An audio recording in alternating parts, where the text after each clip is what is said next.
A lot of you guys are probably asking yourselves right now, this car looks pretty familiar.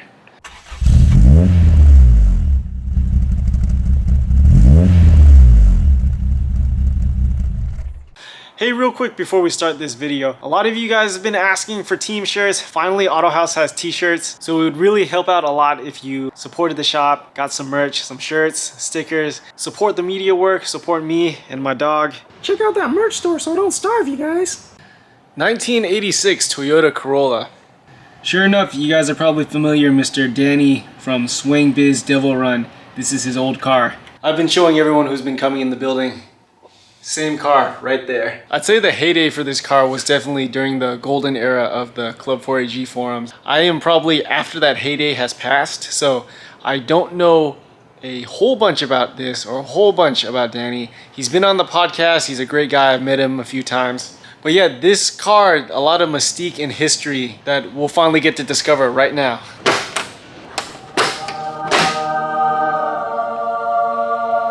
$20 4AGE. There's a lot here, but there's also not a lot. Very clean wire and accessory tuck. I think this is the most visually stunning engine bay that we've had at the Autohaus. Again, one of the things with this car, I think Colin Chapman of Lotus said it the best, add more lightness. So yeah, simplicity is the name of the game. Pretty cool Fight Club headers, custom oil relocation. There should be a big cooler peeking out right down there behind this Levin grill. So I'm probably getting too far ahead of myself. This car was built in SoCal. It was sold to our good friends at Progression D. I think Eric's still selling these print booklets. Make sure to get one of these. Fingerprints of all the past owners in this car. And now finally the newest owner, one of my old AE86 customers who, funny enough, used to have a real right-hand drive Levin. Now once again, back in 11. Again, very simple setup, but also a setup of the era. You can tell by some of the parts, like these ground control sleeves. I bet you T3 has made a bunch of revisions, a few different iterations of these tension rods now. NRCAs, also very of the era. I had someone in the shop comment about where can I get a strut bar like this, and yeah, again, probably from the heyday of Club 4AG, or maybe Danny made it himself, who knows. Pretty cool. This also has a built-in brace for the brake master cylinder. Yeah, carbon windshield cowl, pretty cool. Got some braided custom fuel lines. And then the coolest thing I've been showing people. Yeah, this bulkhead is also carbon fiber. I'm really curious how you made a whole carbon fiber bulkhead for this guy. You can also see the stitch welding everywhere. Rear strut bar. What you can't see down there, the Swing Biz Panhard brace, which we'll take a look at when we get under the car. I was just peeking around, yeah. Welded in cage. So although lightness is the key, lightness and simplicity are the key for this car, safety is definitely should always be a priority. Through dash instead of a dash escape which goes around the dash, so proper cage in here. You can see the door bar peeking out. Pretty cool. Yeah, S2K cluster with the S2K push button start. Really nice flocked dash also. We also got our key gauges. Yeah, got our oil pressure, oil temps on the other side, and then really cool, the entire instrument panel works. So the fuel level, coolant, RPM, everything works in this guy. If we go around back, fiberglass trunk. All right, cool, let's check out underneath. All right, Dexter, you ready to take a look? All right, once again, the name of the game for this car is simplicity. This brace for the tension rod brackets, pretty cool piece. I've never seen this before. Although it's the same color, you guys probably know Danny's most famous for his bash bars. So, of course, his own car would have his own bash bar on it.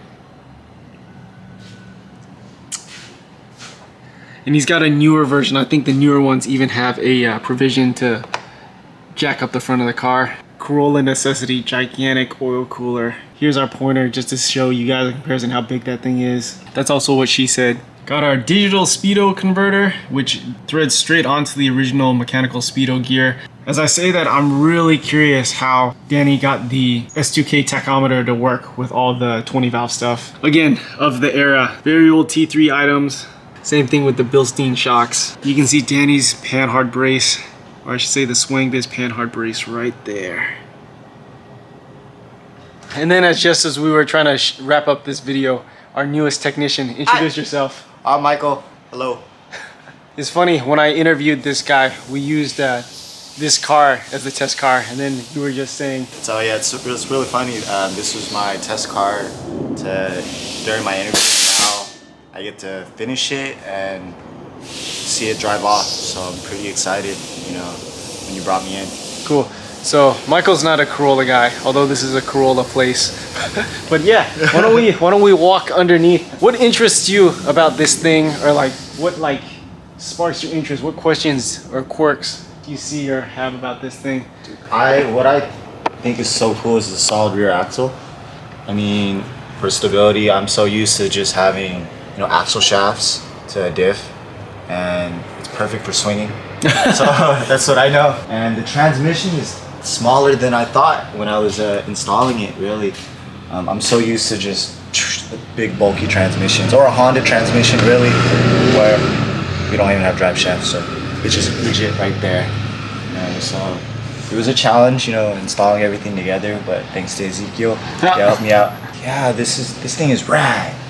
It's like no toy tuning everything. I was mentioning like this car is very of the era because T3, they probably have released like 3 different revisions of the stuff that's on this car now. Yeah, so OEM, these come 2-piece drive shafts. So part of the work we actually did here, this had a 1-piece in it, and no matter what, 1-piece drive shaft is always going to give you more noise, vibration, harshness, no matter how correct you get the angles. So in this instance, the owner went back to a 2-piece, since this used to be a strictly track car, now it's strictly street car. I know one thing you mentioned during your interview test, 2 different brand tires. So again, you can kind of see the different ownership, where Danny had this as a strictly track car. Eric from Progression D in New York, obviously with these burners, they had this as a drift car.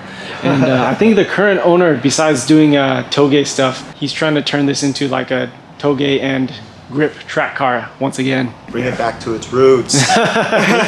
Bring it back to its roots. ITBs. Yeah, we so yeah, always run a filter.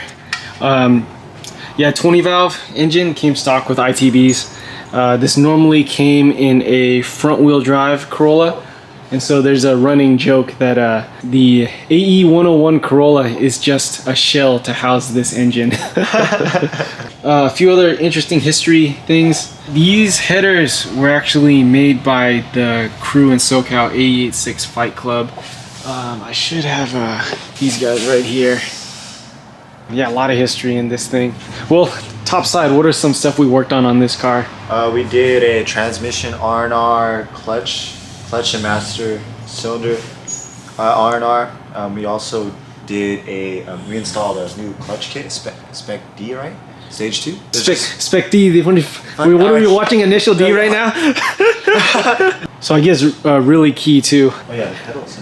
Yeah, that's why I waited to hire this guy so he could be the one to lay across the door bars. That was my first day. My first day. So all right, install a new pedal box. Do the bushings on the pedal assembly. I was like, wait, what? And then my body was just like, I was like that. Here, get out of the way. I'll show. We gotta show people.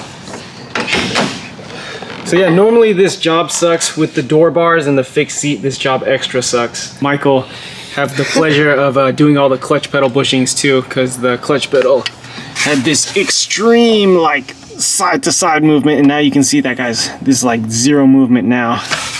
So yeah, pro tip, there's bushings. There's 3 bushings for your clutch pedal and then 2 for the brake pedal in case you got a sloppy side to side. Oh yeah. So I'm glad you reminded me. So I guess one thing that sucks with aftermarket headers, it made it really tight for the starter. To reposition the starter to bolt that thing back into place. So we had to do some tomfoolery to get that starter back in there. Another interesting piece, you can tell this used to be a front wheel drive car because if you notice the distributor's all the way back there. Little history lesson, in the old days when people did 20 valve swaps, they actually punched a hole through the firewall. They would literally punch a hole through the firewall to get that distributor to fit. Dang. And then it's interesting, you can also tell this car is like of the period because there probably wasn't a easy to get distributor relocation kit for these yet. So yeah, on a lot of 20 valve distributor relocations, it actually like mounts to the front of here, or there's some weirdo ones where like there's an extra belt and they mount on the side of the engine. But yeah, we'll list some pictures. Sure enough, back in the day, people literally used to sledgehammer and punch a hole through the firewall. And it's funny because to adjust timing, you'd sit in the car and be like, turn the distributor. You tell your buddy like, hey, turn the distributor. That sucks. Yeah. There's old JDM videos of guys standing in the engine bay with a sledgehammer to do the swap. Oh, snap. Once again, the theme of AE86, less is more. Definitely a lot less means a lot faster and a lot more in this car especially. I think this is a great example of you don't need to like throw the entire parts catalog to have a well-sorted and fast car. This car, by the way, was known to be the fastest in California for a long time. I mean, Grant, the owner of Battle Garage, would walk over like it got annoying because every time he'd be like, oh yeah, this is the only car that was faster than mine. Oh, so we didn't get this front end in the US. Yeah. So yeah, this is complete Levin conversion. I'm glad you mentioned that because yeah, the hood, not the hood, but so metal fenders. I bet you when Danny built the car, it wasn't that hard to get Levin fenders. Today, this is unobtainium. And again, because they were cheap back in the day, you would never do this. But back in the day, people would just like, these were throwaway chassis, but definitely not anymore. Yeah. Oh no. That's it for the new Swangbiz Devil Run car. Hopefully the new owner can take ownership of it soon and call it his own car. I know it's always like, oh, it's Danny's car. Oh, Danny's old car. I'm sure the new owner is gonna get sick of hearing that. But yeah, if you stop by the shop, Michael's the new Autohaus employee. Yeah. You'll see him in more videos. And yeah, appreciate all the support, you guys. We'll catch you guys next time. Laters.